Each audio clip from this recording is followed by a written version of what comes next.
A block of mass 6 kilograms slides down a 15-meter long frictionless incline of 37 degrees. When it reaches the bottom of the incline, it encounters a piece of carpet that has a coefficient of friction of 0.6.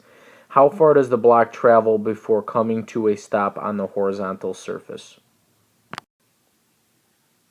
So I go ahead and draw myself a little picture, and I have this incline of 37 degrees. I have this block of 6 kilograms that sits on top of the incline, and I know that it is going to slide down the incline 15 meters. There's a couple ways we can solve for this, but ultimately, in any case, before we can find the distance that this block travels once it reaches the bottom of the incline and then encounters this carpet, we need to find the velocity at the bottom of the hill. So to do this, we have to use the conservation of energy. The conservation of energy states that the total energy of a system before has to equal the total energy of the system after.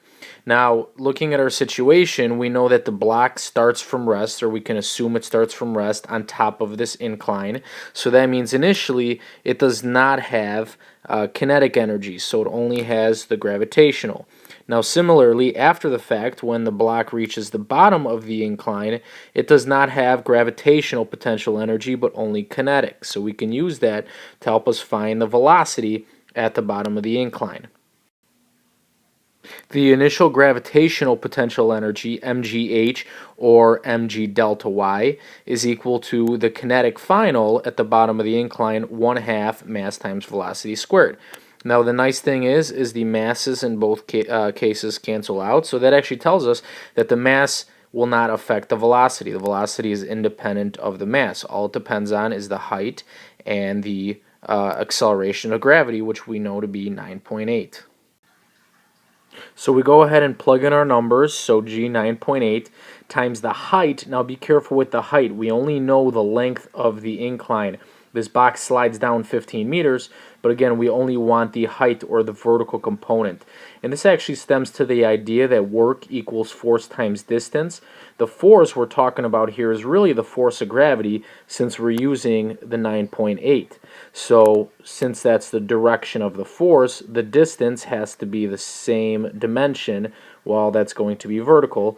So we're going to use 15 sine of 37, as you could see in the corner here. And that, of course, is equal to 1/2 v squared.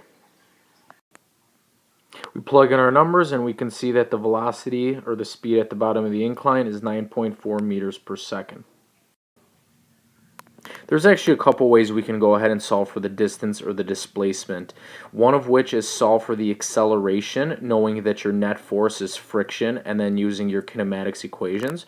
Or the other is what we're dealing with in this unit, a couple things. First thing, we can look at the work energy theorem, knowing that work is just simply a change in energy, whether it be kinetic or potential, and knowing that work is equal to force times distance. If I just do a little substitution, I could see that my change in energy is just equal to force times distance. Now my change in energy is my kinetic final minus my kinetic initial. And this isn't anything that comes out of nowhere. This is a change in anything is always final minus initial. And in this case, when we talk about final and initial, we're saying already right when the mass reaches the bottom of the incline to the point where it stops. So the initial is when the velocity is 9.4 meters per second, and the final is when the velocity is 0.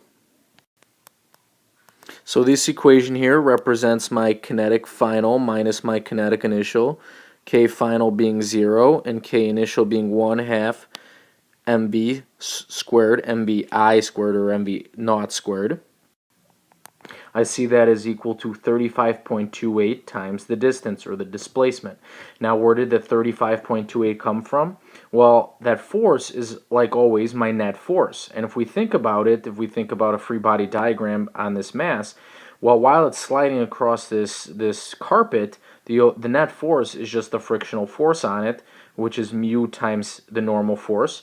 And of course, the normal force is just equal to the force of gravity because it is on a horizontal surface. So we plug that in and solve for D.